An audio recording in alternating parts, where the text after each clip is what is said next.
سلام دوستان، یه انباکسینگ داریم. انباکسینگ جذاب و جالب. به ادامه ویدیو توجه کنید.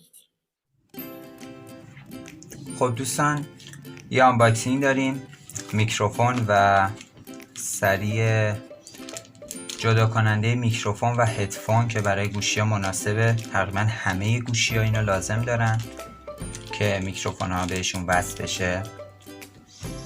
و میکروفون یقه‌ای مدل آینو که ما YW201 رو خریدیم، یه میکروفون ارزون قیمت و کاربردی.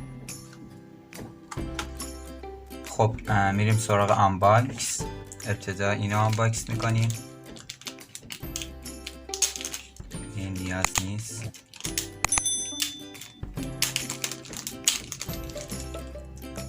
خب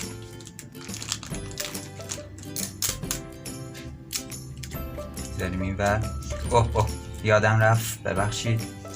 ابتدا دستمون رو ضد عفونی میکنیم که به ویروس کرونا ابتلا پیدا نکنیم. خب یکم هم صبر میکنیم، بعد باز میکنیم.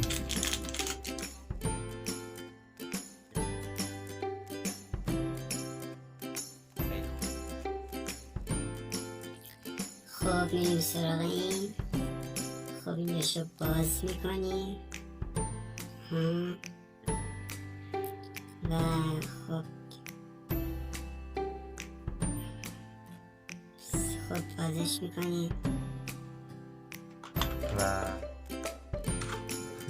درش میاریم.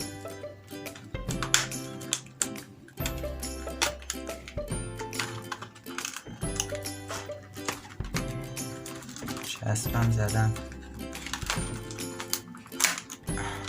خب در اومد. خب این میکروفون مدل YW201 ماست که خب به سیمش هم نگاه کنیم ببینیم جایش مشکلی نداره. میکروفون ماست که همکنون میبینید.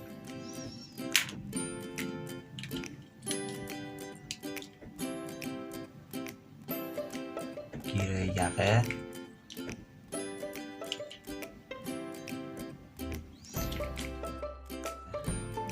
در میاد.